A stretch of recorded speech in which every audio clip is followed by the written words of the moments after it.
어이 아줌마, 칼솜씨가 아주 그냥 손목 힘이며 슬쩍 보이는 문신까지 왕년에 칼 좀 쓰셨나 본데. 능글맞은 웃음과 함께 던져진 남자의 시선은 윤소영의 팔뚝에서 가슴으로 향했다. 순간 소영의 눈빛이 매섭게 변했다. 찰나의 정적. 그리고 이어지는 예측 불허의 상황. 그녀는 왜 새벽 시장에서 칼을 들고 있는 것일까? 그녀의 과거에는 어떤 비밀이 숨겨져 있는 것일까? 구독과 좋아요 그리고 알림 설정 잊지 마세요. 지금부터 그녀의 숨겨진 이야기가 시작됩니다. 새벽 4시 부산국제시장은 아직 깊은 잠에 빠져 있었다. 습하고 차가운 공기, 짭짤한 바다 내음과 눅눅한 먼지 냄새가 뒤섞인 이곳에 어김없이 윤소영의 작은 닭집 소영 닭집의 셔터가 가장 먼저 올라갔다. 낡은 형광등 불빛 아래 소영은 익숙한 듯 앞치마를 두르고 칼을 꺼냈다. 그녀의 손놀림은 군더더기 없이 정확했다. 마치 수십 년을 다듬어온 장인의 손길처럼 냉장고에서 꺼낸 닭발은 순식간에 깔끔하게 손질되었다. 칼날이 뼈를 가르는 서늘한 소리만이 새벽의 정적을 갈랐다. 오늘도 30마리. 나지막고 단단한 목소리가 공기를 울렸다. 손을 닦던 소영의 시선이 창밖으로 향했다. 희미한 가로등 불빛 아래 드러난 그녀의 얼굴은 굳게 다물린 입술과 날카로운 턱선, 그리고 왼쪽 뺨에 깊게 새겨진 칼자국으로 인해 더욱 차갑고 강렬해 보였다. 잊을만 하면 떠오르는 과거의 흔적. 소영은 무의식적으로 그 흉터를 쓸어보았다. 그때 걷어 올린 소매 아래로 언뜻 드러난 하얀 백조 문신이 그녀의 시선을 붙잡았다. 재빨리 소매를 내렸지만 그 문신은 칠성파의 상징이었다. 과거 그녀를 백비라 불렀던 시절의 끔찍한 기억을 되살리는 낙인이었다. 다 지나간 일이야. 소영은 속삭였지만 스스로도 그 말이 공허하게 느껴졌다. 과거는 결코 쉽게 사라지지 않았다. 그저 잠시 숨어 있을 뿐이었다. 해가 떠오르며 시장은 서서히 활기를 되찾기 시작했다. 상인들의 목소리가 섞이고 오가는 발걸음 소리가 들려왔다. 소영의 가게 앞을 지나는 사람들은 그녀에게 깍듯이 고개를 숙였지만 깊은 대화를 나누는 이는 드물었다. 그녀 스스로가 만들어 놓은 보이지 않는 벽 때문이었다. 소영 씨 오늘도 일찍 왔네. 옆 정육점 박 사장이 건넨 인사에도 소영은 짧게 고개만 끄덕였다. 그의 푸근한 미소에도 소영의 표정은 굳건했다. 박 사장은 이미 그녀의 무뚝뚝함에 익숙해진 듯 했다. 어제 약국 김할머니가 허리를 삐끗했다던데 오늘 토종닭 한 마리 보내드릴까 하는데. 소영은 말없이 손질한 토종닭 한 마리를 비닐봉투에 담아 건넸다. 삼계탕 재료도 같이 넣었어요. 푹 고아 드시라고 전해주세요. 박 사장은 빙긋 웃었다. 역시 우리 소영 씨는 말은 적어도 마음씨는 최고라니까. 소영은 대답 대신 다시 칼을 들었다. 그녀의 표정은 여전히 차가웠지만 아주 찰나 눈빛 속에 스치는 슬픔 같은 감정을 박 사장은 놓치지 않았다. 국제시장에서 윤소영은 그런 존재였다. 차갑고 냉정해 보이지만 누구보다 먼저 어려운 이웃을 챙기는 속 깊은 사람이었다. 점심시간이 지나고 소영의 가게는 잠시 한산해졌다. 그녀는 익숙하게 가게 안쪽 도계실로 향했다. 닭을 손질하는 작업대 옆 낡은 서랍장 안에는 아무도 모르는 소영만의 비밀이 숨겨져 있었다. 주변을 한번 둘러본 소영은 조심스럽게 서랍을 열었다. 그 안에는 빛바랜 흑백 사진 한 장과 날카로운 빛을 잃지 않은 오래된 단검이 놓여 있었다. 사진 속에는 앳된 얼굴의 젊은 여자와 여러 명의 남자들이 환하게 웃고 있었다. 여자는 분명 소영이었지만 지금의 무표정한 얼굴과는 전혀 다른 활기차고 풋풋한 모습이었다. 그 시절 그녀는 두려움 없이 세상을 향해 나아가는 젊은 백비였다. 소영은 한참 동안 사진을 바라보다가 다시 서랍 깊숙이 밀어 넣었다. 나는 이제 이 시장의 사람이야. 그녀의 중얼거림은 스스로에게 다짐하는 듯했다. 과거의 어두운 그림자에서 벗어나 평범한 닭집 사장으로 새로운 삶을 살아가겠다는 간절한 의지였다. 하지만 운명은 때때로 인간의 의지와는 상관없이 흘러가는 법이다. 그날 오후 평화롭던 국제시장의 일상에 불길한 그림자가 드리워졌다. 검은색 정장을 입은 3명의 낯선 남자들이 소영의 가게 앞에 멈춰 선 것이다. 그들의 눈빛은 노골적인 위협을 담고 있었다. 소영은 그 섬뜩한 눈빛을 한눈에 알아보았다. 과거 그녀 역시 그런 눈빛을 하고 다녔기 때문이었다. 소영 닭집 사장님이십니까? 그중 한 명이 낮고 거친 목소리로 물었다. 소영은 침착하게 대답했다. 네, 무슨 일로 오셨죠? 그 남자는 싸늘하게 웃으며 말했다. 저희는 흑도에서 나왔습니다. 앞으로 이 시장은 저희가 관리하게 될 텐데 인사차 들렀습니다. 흑도. 처음 들어보는 이름이었지만 그들이 풍기는 음산한 분위기는 예사롭지 않았다. 소영의 눈빛이 차갑게 빛났다. 드디어 과거의 그림자가 그녀를 찾아온 것이다. 흑도의 갑작스러운 방문은 순식간에 시장 전체에 퍼져나갔다. 불안한 소문들이 오가고 언제부터인가 시장 골목마다 검은 정장을 입은 남자들이 어슬렁거리기 시작했다. 그들은 노골적으로 상인들을 감시하며 보이지 않는 압박감을 조성했다. 흑도라는 신흥 조폭이 국제시장을 노리고 있다더군요. 옆 젓갈 가게 순이가 불안한 눈빛으로 소영에게 다가와 작은 목소리로 말했다. 소영은 말없이 칼날을 닦으며 고개만 끄덕였다. 진입세라는 걸 내라고 한다는데 안 내면 가게 문을 닫게 한대요. 어떡하죠, 소영씨. 순이의 떨리는 목소리에는 두려움이 가득했다. 소영은 천천히 칼을 내려놓았다. 그녀의 눈빛이 이전과는 확연히 달라져 있었다. 그 안에는 억눌러 왔던 위험한 기운이 서서히 꿈틀거리고 있었다. 걱정하지 마세요. 아직은. 소영의 말이 채 끝나기도 전에 가게 문이 거칠게 열렸다. 문이 열리자 험악한 인상의 남자들과 함께 30대 중반으로 보이는 날카로운 눈매의 남자가 가게 안으로 들어섰다. 그는 흑도의 보스 서진수였다. 오만한 미소를 띤 그의 시선이 소영에게 향했다. 소영 닭집 유명하더군요. 국제시장의 터줏대감이라고 하던데. 서진수의 목소리는 부드러웠지만 그 안에 숨겨진 위협은 명백했다. 소영은 무표정한 얼굴로 그를 응시했다. 무슨 일로 오셨습니까? 서진수는 느긋하게 가게 안을 둘러보며 말을 이어갔다. 우리 흑도가 이제 이 시장을 관리하게 되었습니다. 모든 상인들이 당연히 진입세를 내야 하는데 소영 씨는 특별히 월 300만 원으로 책정했어요. 소영의 눈빛이 더욱 차갑게 빛났다. 뭐라고요? 영세 상인들에게 그게 무슨 말도 안 되는 금액이죠? 서진수는 비웃듯 대답했다. 보호비라고 생각하시면 됩니다. 이 험한 세상에 혼자 사는 여자분이 안전 걱정은 없어야 하지 않겠습니까? 그의 말에 뒤따르던 부하들은 역겨운 웃음을 터뜨렸다. 소영은 천천히 자리에서 일어섰다. 그녀의 손은 여전히 칼자루를 움켜쥐고 있었다. 그딴 보호는 필요 없습니다. 저는 혼자서도 잘 살고 있으니까요. 서진수의 얼굴에서 미소가 순식간에 사라졌다. 그의 눈빛이 섬뜩하게 변했다. 소영 씨, 우리가 누군지 아직 잘 모르시는 것 같은데. 흑도는 장난이 아닙니다. 내일까지 결정하세요. 답은 예스만 받겠습니다. 그는 차가운 경고를 남기고 부하들과 함께 가게를 나섰다. 소영은 홀로 남아 창밖을 바라보았다. 시장 골목 곳곳에는 이미 검은 정장을 입은 흑도 조직원들이 자리를 잡고 있었다. 그날 밤 소영은 평소보다 늦게까지 가게에 남았다. 닭을 손질하는 그녀의 손놀림은 여전히 정확했지만 그녀의 눈빛은 그 어느 때보다 날카롭게 빛나고 있었다. 오랜만에 서랍 속 깊이 넣어두었던 낡은 단검을 꺼내 날카롭게 갈았다. 백조 문양이 새겨진 그 단검은 소영이 칠성파에서 백비로 불리던 시절 그녀의 상징과도 같은 존재였다. 아직은 안 돼. 소영은 낮게 중얼거리며 단검을 다시 서랍에 넣었다. 과거로 돌아가고 싶지 않았다. 그 붉은 피로 물든 세계로 다시 발을 들여놓는 것은 지난 10년 동안 그녀가 필사적으로 피해왔던 일이었다. 다음 날 아침 소영이 가게 셔터를 올리려는 순간 그녀는 충격적인 광경을 목격했다. 가게 문 앞에는 끔찍하게도 피투성이에 죽은 닭들이 매달려 있었다. 각 닭의 목에는 붉은 글씨로 흑도라고 쓰인 섬뜩한 딱지가 붙어 있었다. 비릿한 피 냄새가 새벽 공기를 가득 메웠다. 하나둘 시장 상인들이 모여들었다. 그들의 얼굴에는 공포와 불안감이 역력했다. 소영은 담담하게 죽은 닭들을 내려 비닐봉투에 담았다. 그녀의 표정은 돌처럼 굳어 있었다. 소영 씨, 이건 명백한 협박이에요. 당장 경찰에 신고해야 해요. 옆 과일 가게 영희가 떨리는 목소리로 말했다.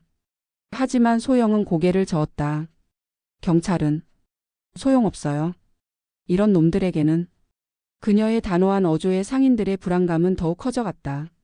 마치 소영이 이 어두운 세계의 생리를 너무나 잘 알고 있는 사람처럼 느껴졌기 때문이었다. 그들은 소영이 왜 그토록 확신에 찬 말을 하는지 알지 못했다. 그녀의 과거 백비라 불리던 시절을 상상조차 할 수 없었기 때문이었다. 그날 오후 흑도의 남자들이 다시 소영의 가게를 찾아왔다. 이번에는 어제와 달리 서진수 대신 그의 부하들만이 험악한 표정으로 가게 안을 가득 메웠다. 보수님의 제안 생각해 보셨습니까? 그중 한 명이 칼날 같은 눈빛으로 소영에게 물었다. 소영은 여전히 칼을 내려놓지 않은 채 냉담하게 대답했다. 말 같지도 않은 보호 따위 필요 없다고 분명히 말했을 텐데요. 다른 부하가 비웃듯 말했다. 어제 선물은 마음에 드셨나요? 다음번에는 닭이 아닐 수도 있습니다. 이 시장에는 당신 말고도 많은 사람들이 있죠. 그 순간 소영의 눈빛이 섬뜩하게 변했다. 흑도의 부하들조차 그녀의 눈에서 뿜어져 나오는 냉랭한 기운에 움찔했다. 그것은 단순한 분노나 공포를 넘어선 마치 죽음을 담고 있는 듯한 차가운 빛이었다. 시장 사람들은 건드리지 마세요. 내일 당신들에게 대답을 하죠. 소영의 단호한 말에 흑도 부하들은 만족스러운 미소를 지으며 가게를 나섰다. 소영은 홀로 남아 칼을 꽉 움켜쥐었다. 그녀의 손가락 마디마디가 하얗게 질려 있었다. 그날 밤 소영은 도계실에 앉아 깊은 고민에 빠졌다. 낡은 단검을 손에 쥐고 끊임없이 생각에 꼬리를 물었다. 그녀의 마음 한구석에는 이미 답이 정해져 있었지만 애써 그것을 외면하고 싶었다. 시장 안에는 점점 불안감이 짙어져 갔다. 상인들 사이에서는 흑도에 대한 공포스러운 소문들이 빠르게 퍼져나갔다. 다른 시장에서 흑도에 맞섰다가 무참히 폭행당한 상인의 이야기, 심지어 가게가 불에 타버렸다는 끔찍한 이야기까지 떠돌았다. 소영은 어두컴컴한 창밖을 바라보며 깊은 한숨을 내쉬었다. 시장의 불빛들이 하나둘 꺼져가는 모습이 마치 그녀의 불안한 마음을 비추는 듯 어둡게 느껴졌다. 이 조용한 시장이 뭔가 깨지기 시작했어. 소영의 중얼거림은 어둠 속으로 스며들었다. 그리고 그 순간 그녀는 마침내 결심했다. 더 이상 도망치지 않기로. 더 이상 숨어 있지 않기로. 그리고 무엇보다 그녀가 소중히 여기는 이 시장과 사람들을 지키기로. 칼날에 희미하게 비친 소영의 눈빛은 더 이상 평범한 닭집 사장의 눈빛이 아니었다. 그것은 오랫동안 깊은 잠에 빠져있던 과거 칠성파의 전설 백비의 차갑고 매서운 눈빛이었다. 봉인되었던 야수가 서서히 깨어나기 시작한 것이다. 아침이 밝았을 때 소영은 이미 오래전부터 깨어 있었다. 밤새 한숨도 제대로 이루지 못했다. 그녀의 머릿속에는 끊임없이 과거의 끔찍한 기억들이 떠올랐다. 칠성파에서 백비라 불리며 죽음과 피의 냄새 속에서 살아왔던 그 암울했던 시간들. 소영은 조용히 서랍에서 오래된 나무 상자를 꺼냈다. 낡은 냉장고 뒤 아무도 모르는 비밀 공간에 숨겨져 있던 상자였다. 뚜껑을 열자 그 안에는 3가지 물건이 가지런히 놓여 있었다. 칠성파 시절 그녀가 사용했던 날카로운 단도 하얀 백조 문양이 깊게 새겨진 도장, 그리고 흑백으로 바랜 젊은 날의 소영과 동료들의 모습이 담긴 사진 한 장이었다. 조심스럽게 단도를 꺼내든 소영의 손이 미세하게 떨렸다. 10년이 넘는 세월이 흘렀음에도 불구하고 칼날은 여전히 섬뜩한 날카로움을 유지하고 있었다. 백조 문양이 새겨진 차가운 칼날은 새벽의 희미한 빛을 받아 서늘하게 빛났다. 오랜만이네. 소영은 낮게 중얼거리며 단도의 무게와 균형을 확인했다. 손에 쥐는 순간 모든 것이 낯설지 않았다. 마치 어제까지 사용했던 것처럼 그녀의 몸은 과거의 감각을 고스란히 기억하고 있었다. 칠성파의 백비로 살았던 그 격렬했던 순간들의 기억을. 누구세요? 갑작스러운 목소리에 소영은 재빨리 단도를 감췄다. 뒤를 돌아보니 정육점 박 사장이 걱정스러운 표정으로 도계실 입구에 서 있었다. 그의 눈에는 놀라움과 함께 깊은 의심이 서려 있었다. 죄송합니다.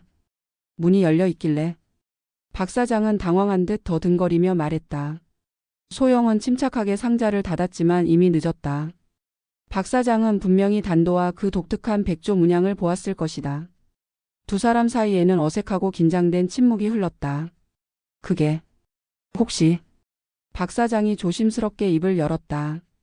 설마. 그때 그 전설의 백비. 소영의 눈빛이 순간 차갑게 변했다. 박 사장은 그녀의 서늘한 눈빛에 움찔했지만 그의 눈에는 두려움보다는 놀라움과 안타까움이 더 크게 자리 잡고 있었다. 어떻게 된 겁니까? 소영이 낮고 가라앉은 목소리로 물었다. 박 사장은 깊은 한숨을 내쉬었다. 제가 옛날에 동네에서 정육점을 할 때 칠성파와 거래가 좀 있었습니다. 그때 백비의 소문은 워낙 유명해서 다들 알고 있었죠. 하얀 백조 문양의 단도를 든 여자. 한 번도 본 적은 없었지만 전설처럼 떠돌았어요. 소영은 아무 말도 하지 않았다. 그저 단도를 천천히 상자에 다시 넣었을 뿐이었다. 제가 본 건 아무에게도 말하지 않겠습니다. 박 사장은 진지한 표정으로 말했다. 하지만 흑도 때문에 뭔가 하실 생각이라면 정말 조심하셔야 합니다. 그들은 만만한 상대가 아니에요. 소영은 희미하게 쓴 웃음을 지었다. 박 사장은 그런 그녀를 안쓰럽게 바라보았다. 그의 눈에는 이제 이전과는 다른 복잡한 감정이 어려 있었다. 존경일까? 아니면 연민일까? 혹시 필요한 일이 있으시면 말씀하세요. 제가 도울 수 있는 일이라면 뭐든지 돕겠습니다. 박 사장이 따뜻한 말에 소영은 짧게 고개를 끄덕였다. 그가 도계실을 나간 후 소영은 오랫동안 생각에 잠겼다. 그녀의 숨겨진 과거의 비밀이 이제 하나둘 세상에 드러나기 시작하고 있었다. 더 이상 숨길 수 없는 현실이 되어가고 있었다. 그날 오후 소영은 평소와 다르게 시장 곳곳을 유심히 살펴보았다. 흑도의 조직원들이 여러 상점을 돌아다니며 상인들을 압박하는 모습이 눈에 띄었다. 야채 가게 주인은 울먹이며 돈을 건네고 있었고 철물점 주인은 험악한 인상의 남자들에게 둘러싸여 불안한 표정을 짓고 있었다. 특히 소영의 시선을 사로잡은 것은 흑도 보스 서진수의 오른팔로 보이는 가죽 재킷을 입은 남자였다. 무심코 걷어 올린 그의 소매 아래로 언뜻 보인 검은 뱀 문신이 소영의 주의를 끌었다. 필리핀 흑파. 소영은 작게 중얼거렸다. 그녀는 오래전 그 문신을 본 적이 있었다. 필리핀을 거점으로 활동하는 악명 높은 국제범죄 조직 흑목파의 상징이었다. 소영이 칠성파에 몸담고 있던 시절에도 그들과 몇 번이나 충돌했던 악연이 있었다. 가게로 돌아온 소영은 더욱 깊은 생각에 잠겼다. 상황은 그녀의 예상보다 훨씬 더 복잡하게 얽혀 있었다. 단순한 지역 폭력배들이 아니라 국제적인 거대 조직과 연결된 세력이라면 문제는 걷잡을 수 없이 커질 수 있었다. 저녁 무렵 흑도의 남자들이 다시 소영의 가게를 찾아왔다. 이번에는 보스인 서진수가 직접 나섰다. 소영 씨, 우리의 제안에 대해 생각해 보셨나요? 그는 냉소적인 미소를 지으며 물었다. 소영은 흔들림 없는 무표정한 얼굴로 서진수를 응시했다. 거절합니다. 서진수의 날카로운 눈매가 더욱 매서워졌다. 그 결정이 어떤 결과를 가져올지 알고 하시는 말씀입니까? 알고 있어요. 소영의 목소리는 고요했지만 그 안에는 단단한 결의가 담겨 있었다. 서진수는 잠시 소영을 꿰뚫어 보듯 바라보다가 갑자기 웃음을 터뜨렸다. 재밌는 사람이군요. 하지만 그 대답 후회하게 될 겁니다. 그는 섬뜩한 경고를 남기고 부하들과 함께 가게를 나섰다. 서진수와 그의 부하들이 사라진 후 소영은 조용히 도계실로 향했다. 이제 더 이상 망설일 시간이 없었다. 그녀는 다시 낡은 단검을 꺼내 들었다. 희미한 불빛 아래 반짝이는 칼날을 바라보는 소영의 눈빛이 변했다. 그것은 더 이상 국제시장의 평범한 닭집 사장 윤소영의 눈빛이 아니었다. 10년 넘게 봉인되어 있던 칠성파의 전설 백비의 차갑고 강렬한 눈빛이었다. 다음 날 아침 국제시장 전체가 충격과 공포에 휩싸였다. 여러 가게의 유리창이 깨져 있었고 진열된 상품들은 바닥에 나뒹굴고 있었다. 명백한 흑도의 경고였다. 특히 소영의 가게는 더욱 심각했다. 가게 안의 모든 것이 엉망진창이었고 벽에는 붉은 페인트로 섬뜩하게 건드린 놈은 죽는다라고 쓰여 있었다. 시장 상인들은 두려움에 떨었다. 누구도 감히 경찰에 신고할 엄두를 내지 못했다.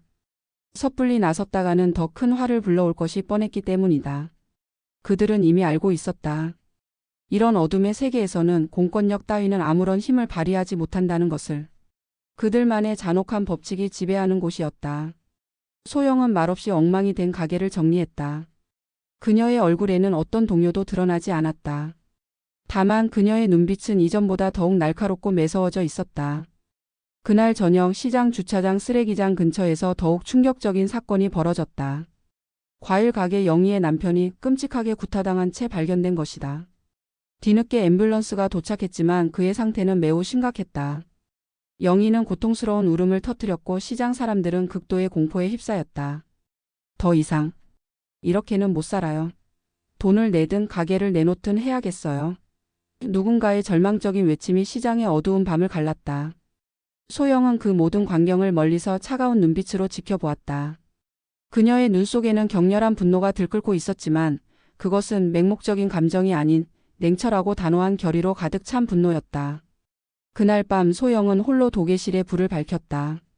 어둠 속에서 그녀는 오래된 나무 상자에서 낡은 단검을 꺼내 날카롭게 갈았다.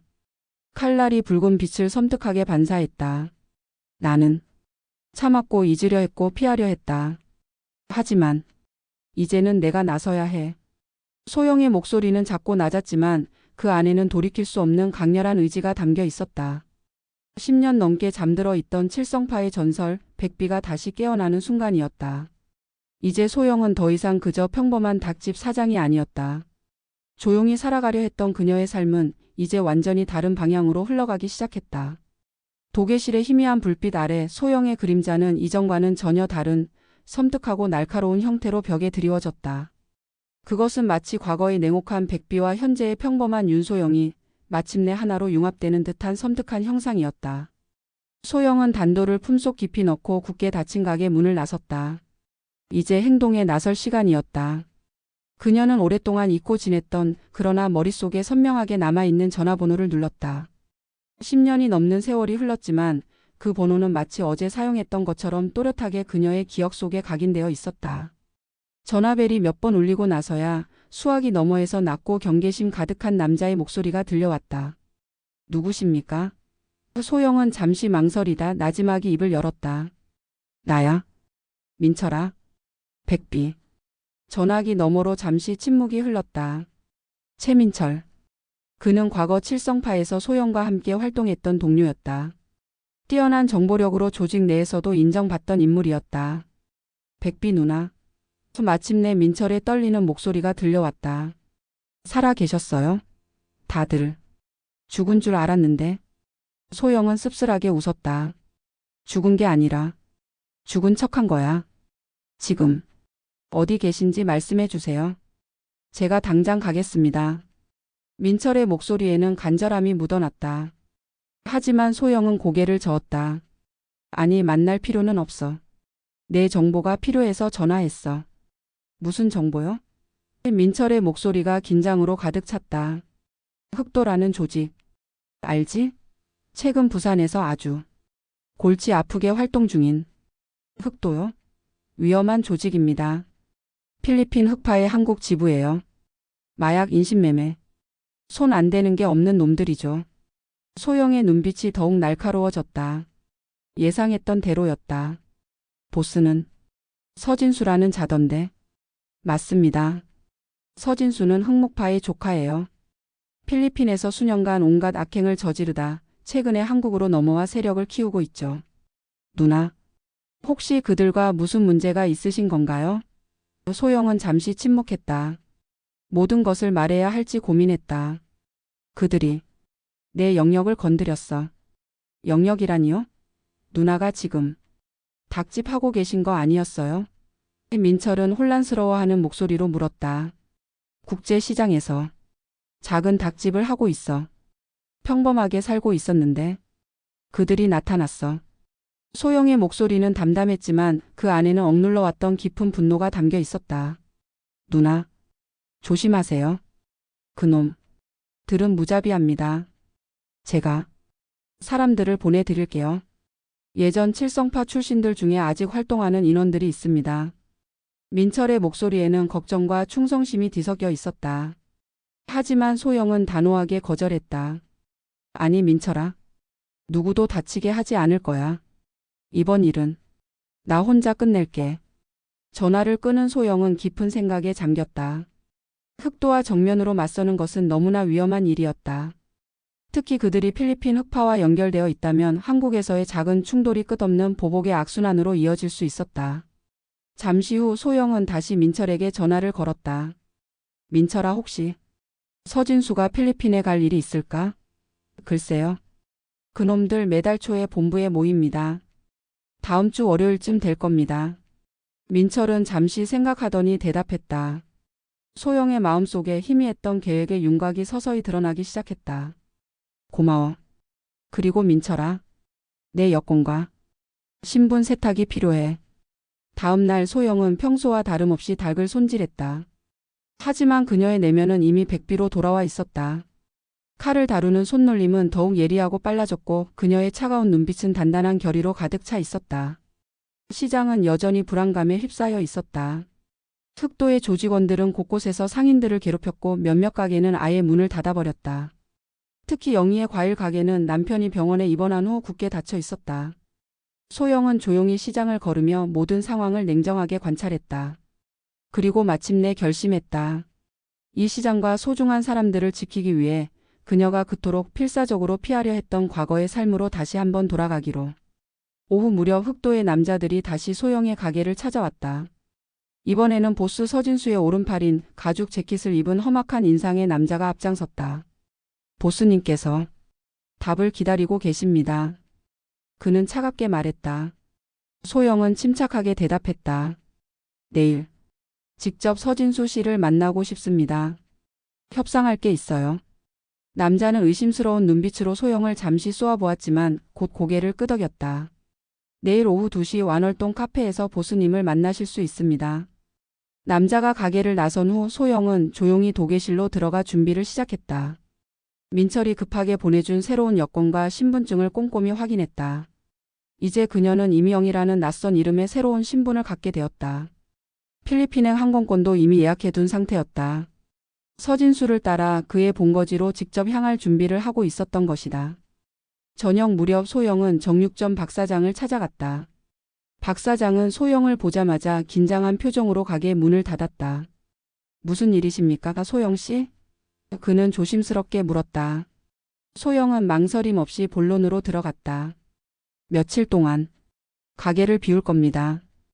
혹시 제 가게 좀 봐주실 수 있을까요? 박 사장은 소영의 결연한 눈빛에서 심상치 않은 기운을 느꼈는지 더 이상 묻지 않고 묵묵히 고개를 끄덕였다. 걱정 마세요. 제가 잘 보고 있겠습니다. 잠시 망설이던 소영은 말을 이었다. 만약 제가 돌아오지 못하면 제 가게를 영희에게 주세요. 남편이 다쳤으니 도움이 필요할 겁니다. 박 사장의 얼굴에 충격과 깊은 걱정이 스쳐 지나갔다. 소영 씨, 무슨 일을 하시려는 겁니까? 묻지 마세요. 아는 게 오히려 위험할 수 있습니다. 소영의 목소리는 부드러웠지만 그 안에는 단호한 의지가 담겨 있었다. 다음 날 소영은 서진과의 만남을 위해 완월동으로 향했다. 검은색 셔츠에 청바지를 입은 그녀는 평소보다 훨씬 더 날카롭고 냉정해 보였다. 그녀의 눈빛은 이미 완전히 백비의 그것으로 돌아와 있었다. 카페에 도착하자 서진수는 이미 자리에 앉아 있었다. 그의 뒤에는 험악한 인상의 2명의 부하가 그림자처럼 서 있었다. 소영 씨, 드디어 생각이 바뀌신 건가요? 서진수는 오만한 미소를 지으며 물었다. 소영은 담담하게 대답했다. 네, 협력하기로 했어요. 하지만 한 가지 조건이 있습니다. 조건이라고요? 서진수의 눈썹이 비틀어졌다. 시장 사람들은 건드리지 마세요. 저만 상대하시면 됩니다. 서진수는 잠시 소영을 흥미롭게 관찰하더니 웃음을 터뜨렸다. 재미있는 분이군요. 좋아요. 받아들이죠. 그럼 진입세는 매달 300만 원 맞죠? 소영은 차분하게 그의 말을 끊었다. 첫 달치는 내일 준비해 드리겠습니다. 서진수는 만족스러운 미소를 지었다. 현명한 결정입니다. 소영이 다시 입을 열었다. 그런데 서진수 씨는 필리핀에도 자주 가시나요? 서진수의 눈빛이 순간 경계로 가득 찼다. 왜 그런 걸 물으시죠? 소영은 아무렇지 않은 척 대답했다. 그냥 궁금해서요. 외국에 계열사가 있다고 들었거든요. 서진수는 잠시 소영을 꿰뚫어 보듯 쳐다보더니 다시 능글맞게 웃었다. 비즈니스맨이니까요. 해외 출장은 잦은 편이죠. 짧은 대화를 마친 소영은 카페를 나와 곧바로 민철에게 전화를 걸었다. 서진수의 필리핀 일정을 정확히 알아내야 해.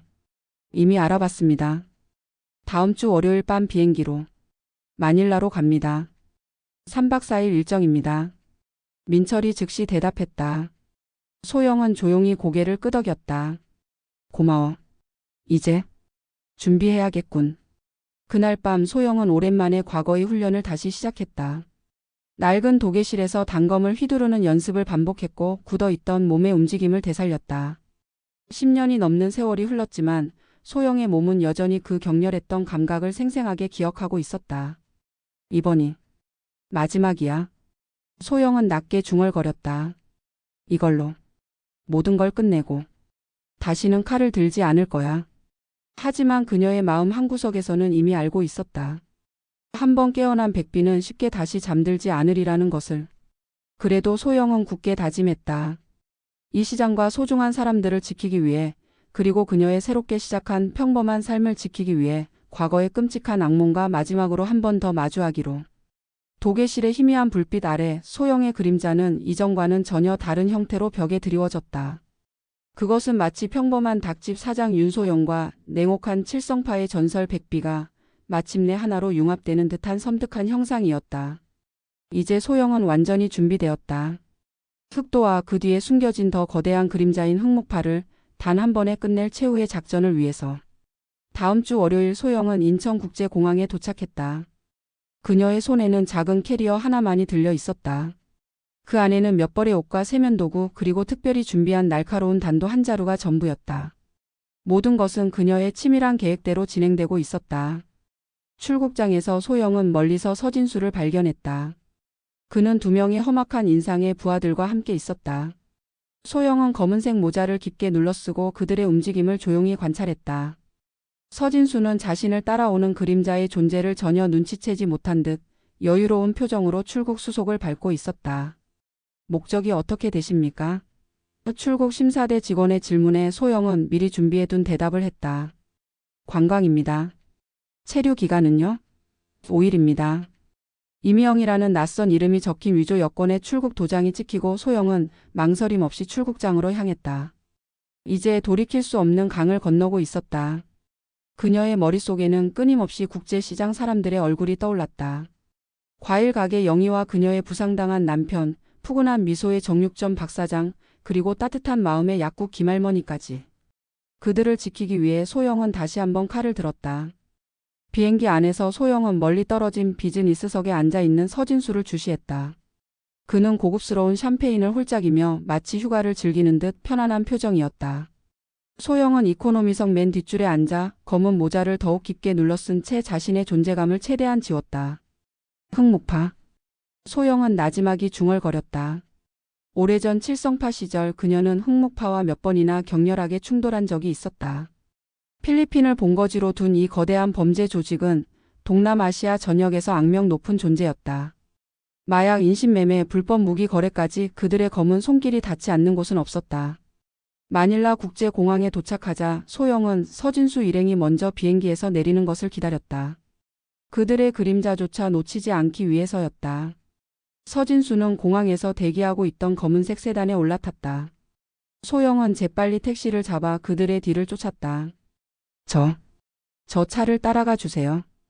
그녀는 다급하게 택시 운전사에게 부탁했다. 택시 운전사는 의아한 표정을 지었지만 후한 팁을 약속받고 고개를 끄덕였다.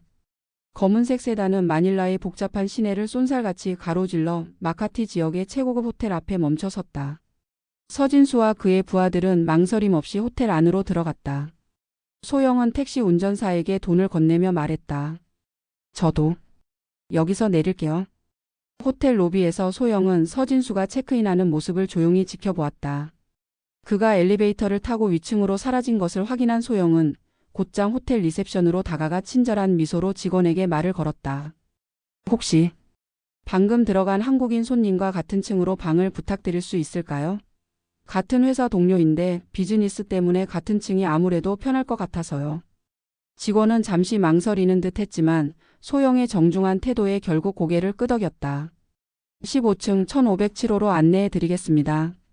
그분은 1512호에 체크인 하셨습니다. 소영은 밝게 미소 지었다. 정말 감사합니다. 방에 들어온 소영은 커튼을 젖히고 창밖을 바라보았다. 휘황찬란한 마닐라의 밤 풍경이 그녀의 눈앞에 펼쳐졌다. 빛나는 고층 빌딩들과 그 화려함 뒤에 숨겨진 어두운 빈민가의 모습이 극명한 대조를 이루고 있었다. 이 도시는 빛과 그림자가 공존하는 위험한 도시였다. 소영은 캐리어에서 날카로운 단도를 꺼내 조심스럽게 칼날을 닦았다. 차가운 금속성의 광택이 어둠 속에서 섬뜩하게 빛났다. 그녀의 눈빛 역시 그 칼날처럼 차갑고 매서웠다. 봉인되었던 백비가 마침내 완전히 깨어난 순간이었다. 그날 밤 소영은 서진수의 일거수일투족을 놓치지 않고 감시했다. 그는 호텔 레스토랑에서 현지인 몇 명과 은밀하게 만났다. 그들의 거친 태도와 화려한 복장으로 보아 분명 흑목파의 고위 간부들이었다.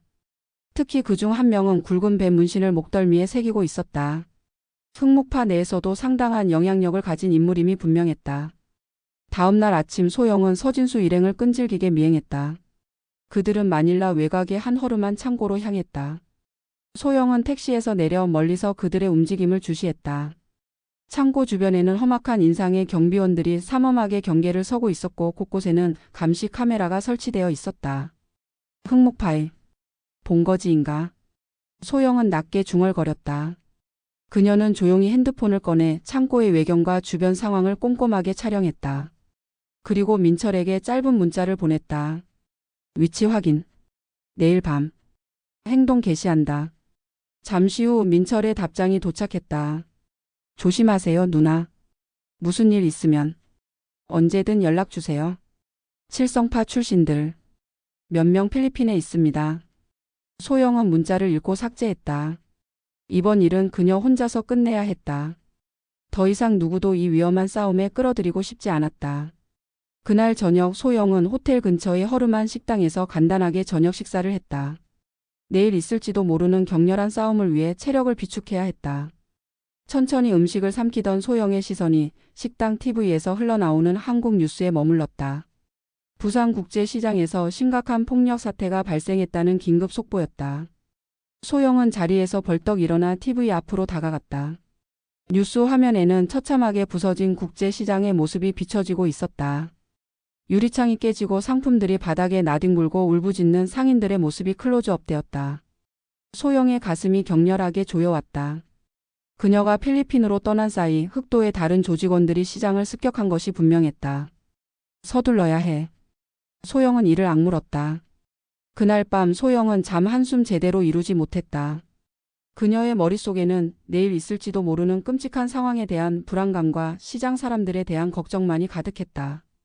무의식적으로 그녀의 손은 턱에 깊은 흉터를 쓸었다. 그 흉터는 그녀의 끔찍했던 과거를 끊임없이 상기시키는 잔혹한 징표였다. 마침내 아침이 밝았을 때 소영은 이미 완전히 준비를 마친 상태였다. 검은색 옷으로 온몸을 감싸고 머리카락 한 올 흐트러짐 없이 단단하게 묶었다. 그녀의 눈빛은 더 이상 평범한 닭집 주인의 것이 아니었다. 오직 차갑고 냉정한 살기를 띤 백비의 눈빛만이 그 자리에 남아 있었다. 호텔 방을 나서기 전 소영은 마지막으로 한국에 전화를 걸었다. 정육점 박 사장에게였다. 박 사장님, 잘 지내시죠? 그녀의 목소리는 차분했지만 어딘가 모르게 비장함이 느껴졌다. 소영 씨, 지금 어디 계신 거예요? 시장이 난리가 났어요. 그 흑도 놈들이. 박 사장의 목소리는 걱정과 분노로 떨리고 있었다. 알고 있어요. 곧 모든 게 끝날 거예요. 소영은 담담하게 대답했다. 무슨 말씀이세요? 소영 씨, 제발. 무리하지 마세요. 박 사장의 간절한 외침에 소영은 잠시 침묵했다가 말을 이었다. 만약 제가 돌아가지 못하면 우리 가게 영희에게 주세요. 전에 말씀드린 대로요. 전화를 끊은 소영은 깊은 숨을 내쉬었다. 이제 정말로 돌이킬 수 없는 강을 건너는 것이었다. 그녀는 품속 깊이 단도를 넣고 굳게 결심한 얼굴로 호텔을 나섰다. 그날 오후 소영은 서진수가 다시 그 외곽 창고로 향하는 것을 멀리서 확인했다. 이번에는 어제보다 훨씬 더 많은 인원들과 함께였다. 소영은 어둠이 짙게 드리울 때까지 기다렸다. 밤이 되자 그녀는 그림자처럼 창고 주변을 꼼꼼히 살폈다. 경비원은 4명. 곳곳에 설치된 CCTV 카메라가 여러 대였지만 소영에게는 큰 문제가 되지 않았다. 과거 칠성파 시절 그녀는 이보다 훨씬 더 삼엄한 경비망도 수없이 뚫어왔기 때문이다. 소영은 조용히 창고 뒤편으로 접근했다. 첫 번째 경비원은 담배를 피우고 있었다. 순식간에 그의 뒤로 다가선 소영은 단 한 번의 정확하고 빠른 움직임으로 그를 정신을 잃게 만들었다. 비명조차 지르지 못했다. 두 번째 경비원 역시 마찬가지였다. 소영의 움직임은 마치 어둠 속을 유영하는 그림자처럼 그 누구에게도 발각되지 않았다. 창고 측면에 있는 작은 창문을 통해 안으로 들어간 소영은 내부의 상황을 빠르게 파악했다. 낡은 상자들이 가득 쌓여 있었고 창고 중앙에는 여러 명의 사람들이 모여 있었다. 서진수와 흑목파의 고위 간부들임이 분명한 험악한 인상의 남자들이었다. 그들은 테이블 위에 펼쳐진 서류와 수상한 약품 샘플로 보이는 물건들을 주의 깊게 살펴보고 있었다. 소영은 천장 구조물을 따라 조용히 이동했다. 그녀의 몸은 과거의 혹독한 훈련을 통해 익힌 완벽한 균형 감각과 민첩성을 여전히 기억하고 있었다. 소영은 완벽한 타이밍을 기다렸다. 모든 것을 단 한 번에 끝낼 수 있는 결정적인 순간을. 그리고 마침내 그 순간이 찾아왔다. 소영은 마지막으로 깊은 숨을 들이쉬고 품속의 단도를 꽉 움켜쥐었다. 그리고 나지막이 중얼거렸다. 나는 참았고 잊으려 했고 피하려 했다. 하지만 이제는 끝낼 시간이다. 망설임 없이 소영은 천장에서 뛰어내렸다. 그녀의 눈에는 더 이상 어떤 망설임도 남아있지 않았다. 오직 하나의 목표만이 선명하게 빛나고 있었다. 이 끔찍한 악몽을 영원히 끝내는 것. 그리고 그날 밤 마닐라의 어두운 창고 안에서 칠성파의 전설 백비는 마지막으로 그녀의 날카로운 칼날을 휘둘렀다. 흑목파와 흑도의 악몽은 그렇게 처참하게 끝이 났다. 15시간 후 소영은 인천국제공항에 도착했다. 그녀의 얼굴에는 짙은 피로감이 드리워져 있었지만 어딘가 모르게 평온해 보이는 오랜 짐을 내려놓은 듯한 홀가분한 표정을 하고 있었다. 출국장을 빠져나오는 그녀의 발걸음은 다소 무거웠다. 오른쪽 팔꿈치에는 짙은 멍이 들어 있었고 걸을 때마다 미세하게 절뚝거렸지만 그녀의 표정에는 고통의 흔적조차 찾아볼 수 없었다. 오히려 굳건한 담담함만이 그녀의 얼굴에 깃들어 있었다. 공항 화장실로 들어간 소영은 차가운 물로 얼굴을 씻었다. 거울에 비친 자신의 모습을 오랫동안 묵묵히 바라보았다. 턱에 새겨진 깊은 흉터가 더욱 선명하게 도드라져 보였다. 소영은 천천히 흐르는 물에 지친 손을 담근 채 깊은 생각에 잠겼다. 그날 밤 마닐라에서 벌어졌던 끔찍한 일들은 마치 악몽처럼 흐릿하게만 느껴졌다. 어둠으로 가득 찬 창고 안, 공포에 질린 사람들의 얼굴, 그리고 성광처럼 번뜩이던 칼날의 잔상들. 모든 것이 순식간에 지나간 격렬한 밤이었다. 소영은 그녀의 치밀한 계획대로 흑목파와 흑도의 핵심 인물들을 모두 제거했다. 오만했던 보스 서진수 역시 그녀의 칼날을 피하지 못했다.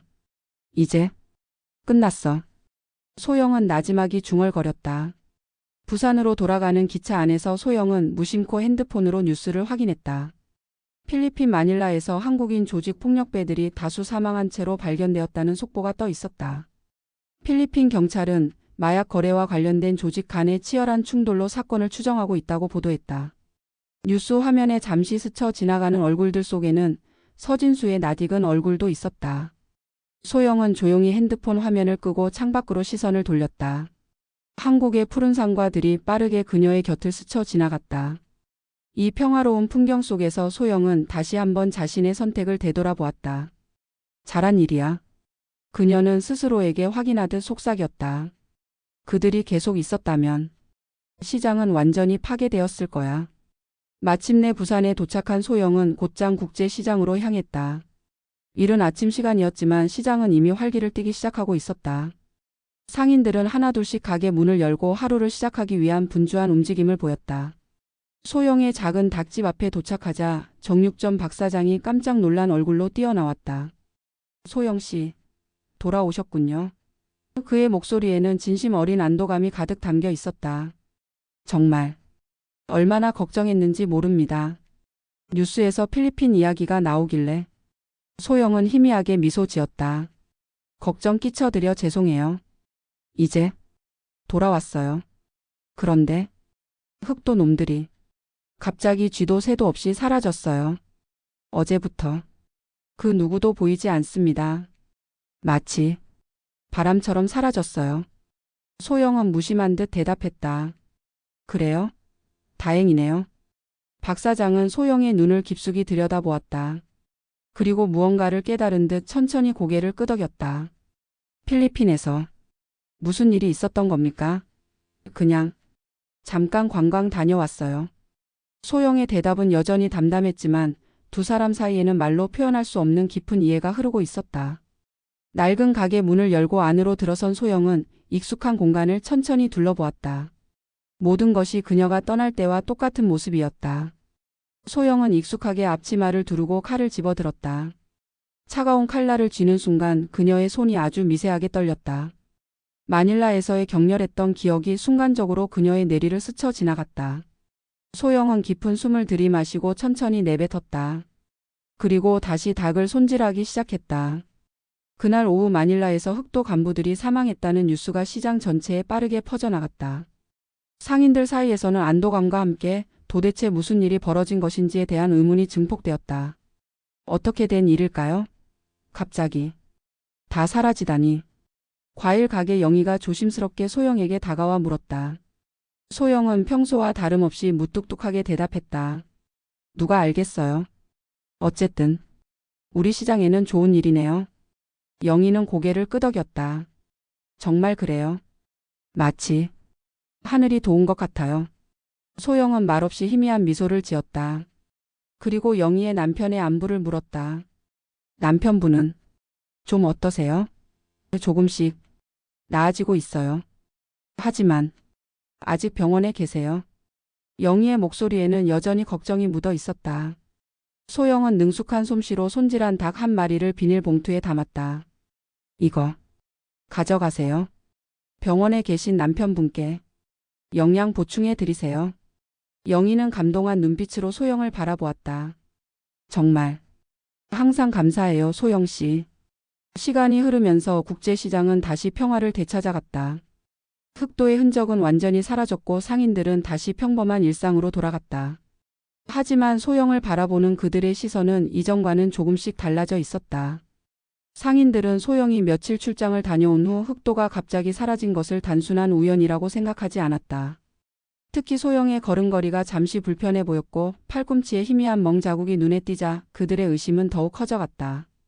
하지만 그 누구도 감히 직접적으로 그녀에게 묻지는 않았다. 그저 존경과 감사의 마음을 담아 묵묵히 소영을 바라볼 뿐이었다. 어느 날 저녁 소영이 가게 문을 닫으려는데 정육점 박 사장이 조심스럽게 다가왔다. 소영 씨, 잠깐 이야기 좀 나눌 수 있을까요? 소영은 말없이 고개를 끄덕였다. 두 사람은 조용한 가게 안으로 들어섰다. 시장 사람들이 다 알고 있습니다. 박 사장은 낮은 목소리로 말했다. 소영은 평온한 표정으로 되물었다. 뭘요? 소영 씨가 우리를 위해 뭔가를 했다는 것을요. 그 험악했던 흑도 놈들이 갑자기 사라진 것이 소영 씨 덕분이라는 것을. 소영은 아무 말 없이 박 사장을 바라보았다. 긍정도 부정도 하지 않았다. 아무도 묻지는 않을 겁니다. 그리고 모두가 소영 씨에게 진심으로 감사하고 있습니다. 박 사장의 목소리에는 따뜻한 진심이 담겨 있었다. 소영은 천천히 고개를 끄덕였다. 시장은 제 집이에요. 이곳 사람들은 제 가족이고요. 그 말을 남기고 소영은 조용히 도계실로 향했다. 낡은 나무 상자를 꺼내 연 소영은 그 안에 담긴 단도를 오랫동안 바라보았다. 그리고 마침내 결심했다. 이제 정말로 모든 것을 끝낼 시간이었다. 소영은 단도를 손에 쥐고 아무도 없는 시장 뒤편으로 나섰다. 어두컴컴한 골목길을 걸어가 인적이 끊긴 외진 곳에 멈춰섰다. 그녀는 깊은 구덩이를 파고 조심스럽게 단도를 그 안에 넣었다. 하얀 백조 문양이 새겨진 날카로운 칼날이 차가운 흙 속으로 서서히 사라져갔다. 이제 진짜 끝이야. 소영은 나지막이 중얼거렸다. 백비는 더 이상 존재하지 않았다. 흙을 덮고 돌아서는 소영의 얼굴에는 비로소 평화로운 미소가 희미하게 떠올랐다.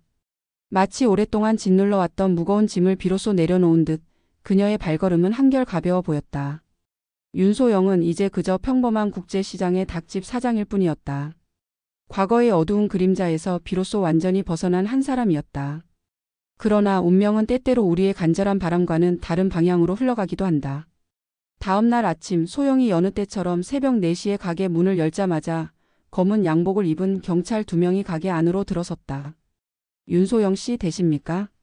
한 형사가 날카로운 눈빛으로 물었다. 소영은 침착하게 대답했다. 네, 맞습니다. 무슨 일로 오셨나요? 형사는 딱딱한 표정으로 말했다. 최근에 흑도 사건의 보스인 서진수 씨를 만나신 적이 있으시더군요. 만나서 무슨 이야기를 나누셨습니까? 소영은 담담하게 대답했다. 그들이 계속해서 저희 시장에서 온갖 악행을 저질렀어요.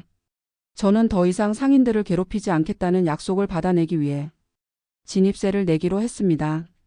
그게 전부입니다. 갑작스러운 경찰의 등장에 시장 상인들은 불안한 표정으로 그 광경을 지켜보았다. 서진수 씨가 마닐라에서 사고를 당한 그날 윤소영 씨는 뭘 하고 계셨죠? 바로 그때였다. 정육점 박 사장이 용기를 내어 앞으로 나섰다.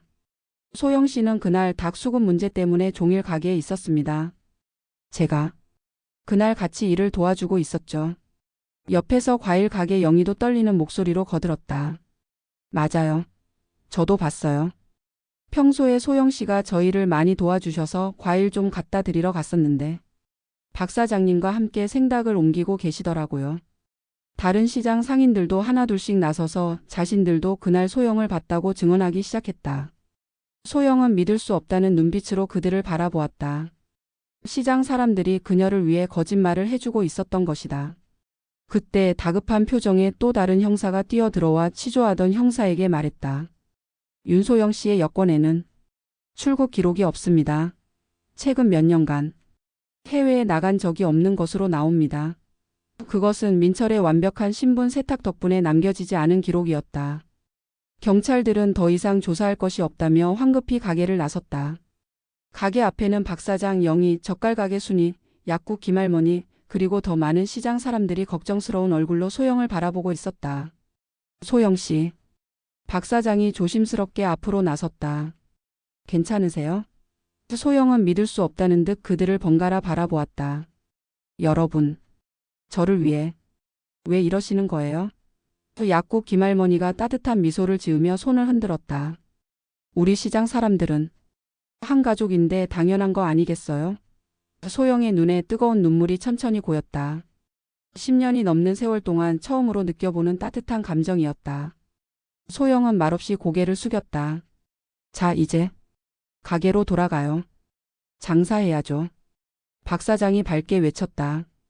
경찰이 떠난 다음 날 소영은 여느 때와 같이 새벽 4시에 가게 문을 열었다. 손님들이 찾아오기 전 조용한 시장에서 홀로 닭을 손질하는 시간은 소영에게 가장 평화로운 순간이었다. 하지만 오늘은 그 평화로움 속에 어제 일의 벅찬 감동이 함께 느껴졌다. 소영은 능숙한 손놀림으로 닭을 손질하며 어제의 놀라운 순간들을 떠올렸다. 경찰들이 그녀의 알리바이를 확인하고 흑도와의 연관성을 캐묻던 긴장된 순간들. 그녀는 이미 모든 것이 끝났다고 생각했다. 하지만 기적처럼 시장 상인들이 하나같이 그녀의 알리바이를 증언해 주었다. 그날은 생닭 수급일이었어요. 소영 사장님은 종일 가게에 있었어요. 마치 미리 약속이라도 한 듯 모두가 똑같은 말을 했다. 칼날이 능숙하게 닭의 뼈를 가르며 익숙한 소리를 냈다. 소영은 잠시 칼질을 멈추고 그 소리에 집중했다. 완벽한 손놀림, 정확한 칼질. 이것이 그녀의 평범한 일상이었다. 하지만 이제 그 일상에는 이전에는 느껴보지 못했던 따뜻한 무언가가 더해져 있었다. 보호받는다는 느낌, 그리고 비로소 그녀도 이 작은 시장 공동체의 일원이라는 벅찬 소속감이었다. 오전이 되자 시장은 활기를 띠기 시작했다. 상인들은 하나둘씩 가게 문을 열었고 손님들의 발걸음도 점차 늘어났다. 그리고 놀랍게도 하나둘씩 소영의 가게 앞으로 상인들이 찾아오기 시작했다. 소영 씨. 약국 김할머니가 조심스럽게 가게 문을 열고 들어왔다. 그녀의 손에는 작은 봉투가 들려 있었다. 이거 파스와 진통제예요. 어제 경찰서 다녀오시느라 많이 피곤하셨을 것 같아서요. 소영은 멍하니 봉투를 받아 들었다. 예상치 못한 따뜻한 마음에 쉬이 말을 잇지 못했다. 몸 잘 챙기세요. 김할머니는 따뜻하게 웃으며 말했다. 그리고 덧붙였다. 그리고 고마워요. 정말 고마워요.